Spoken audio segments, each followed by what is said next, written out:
Political analysts Carl Calabrese and Bruce Fisher join us tonight. Gentlemen, it appears we have a winner in this election. Of course, results still need to be certified. And with pending legal challenges from the Trump campaign, what can we expect to happen over the next few days? Bruce, we'll start with you. The legal challenges are just political posturing. And I kind of feel sorry for Republican members of the United States Senate because what's happening is that they're sort of being herded into a discourse that a vast majority of American people have rejected. And the problem for Republicans is that they're stuck with Trump defining who they are at a time when a lot of them are trying to redefine themselves. So I think that this helps the Biden presidency. It certainly helps those two remaining undecided, possibly three remaining undecided Senate races that are going to be so incredibly important to President-elect Biden and Vice President-elect Kamala Harris's administration. So it's a great day for in Biden land. I'm an old member of Biden land, but looking forward, the Republicans are kind of stuck in a Trump way, and I don't know that that's going to work for them either politically or certainly in terms of government. So it's interesting to watch. The next phase is already upon us here. Carl, what about you? What do you think? Well, I think we have to start with the old saying, and a saying that Donald Trump has lived with all his life, and that is, show me a good loser and I'll show you a loser. So I think you're going to expect to see him fight until there is no avenues left. I disagree with Bruce a little bit. There is one challenge in the courts that I think may have substance. Most of them are political posturing, but the one is Pennsylvania. Here's the problem for Trump. For Trump to win this thing, he's got to, if I can use a football analogy, he's got to essentially throw 5 Hail Mary passes in a row and hope that all 5 are successful. The first one is the Supreme Court of the United States has to take the case from Pennsylvania, which the state court ruled that they could have 3 extra days to count ballots. So he needs them to take the case. Then he needs them to rule in his favor and invalidate the votes. Then he needs to still win Pennsylvania without those votes. If he gets through that, he's got to win Georgia on a recount, which he's behind on. And then even after that, he's got to win either Arizona or Nevada. So those are the 5 Hail Mary passes. I'm sure there's an odds maker who would give us odds, and I'm sure they'd be very, very long odds. Let's talk a little bit more. Are either of you surprised that we had to wait until Saturday to get a potential winner, and the reaction from across the world? I mean, hearing world leaders say, "Welcome back, America." Are either of you surprised by what we're seeing, the response so far? I'm not surprised. I'm not surprised at all. I mean, I think Americans don't really think about how important the understanding that the rest of the world has about us. We have trading relationships and security relationships that have been shaken. And folks all over the place are really we don't want to hear anymore in America about Russia and China and intelligence agencies and bots and all that stuff. But everybody else around the world knows that these guys are out for blood. And we need a sort of a steady hand. Everybody would like for America to still be the reserve currency, to still be the place that is going to be the leader of NATO and the leader of the Southeast Atlantic Treaty Organization, the bulwark against Chinese aggression and Russian meddling. And there wasn't that confidence, whether you love him or not, there wasn't that confidence that that's what the Trump administration was doing.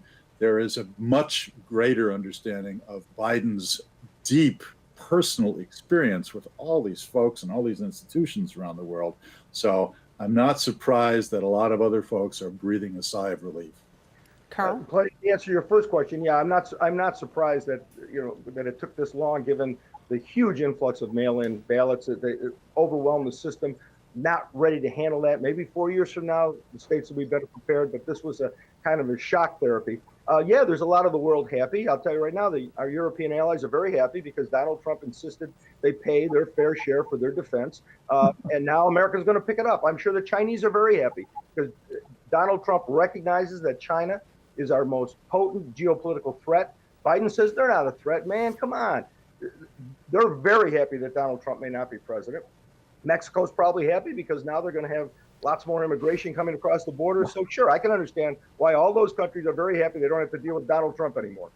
Let's talk about Kamala Harris. We cannot overlook that. The first female vice president, African American, Asian, a lot of boxes to fill there. Kamala Harris was a hidden, very potent campaign asset to the Biden candidacy because she checked all of those boxes. But she's a very, very tough, intellectually proficient person. This is a prosecutor who made everybody quake in their boots, including Supreme Court nominees. But she's also a collegial member of the United States Senate.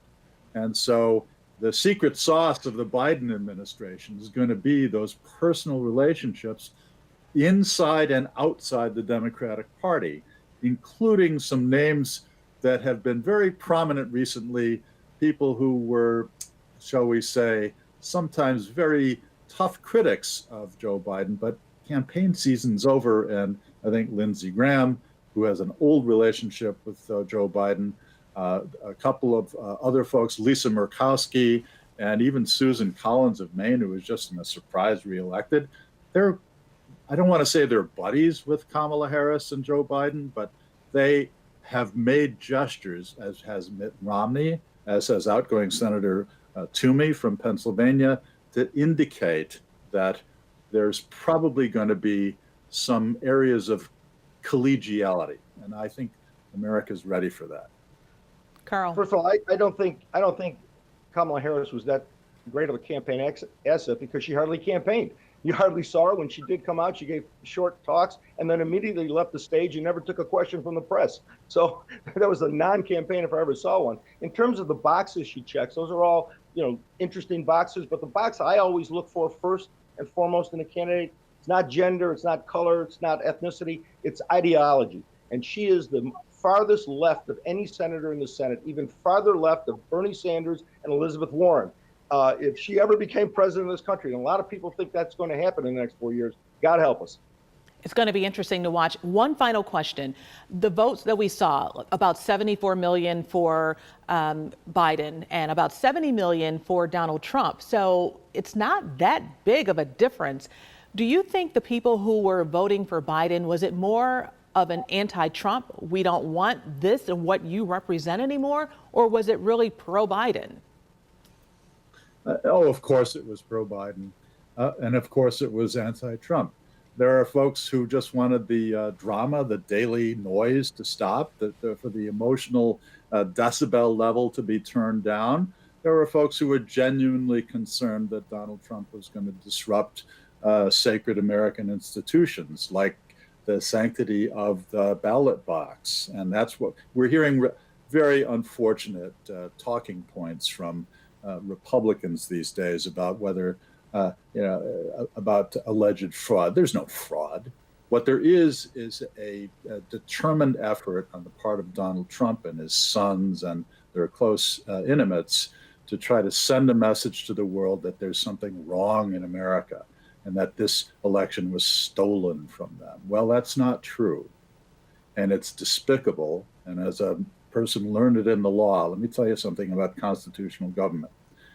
We're lucky to have two lawyers at the head of this government because they respect the institutions. And we are very blessed to have those institutions.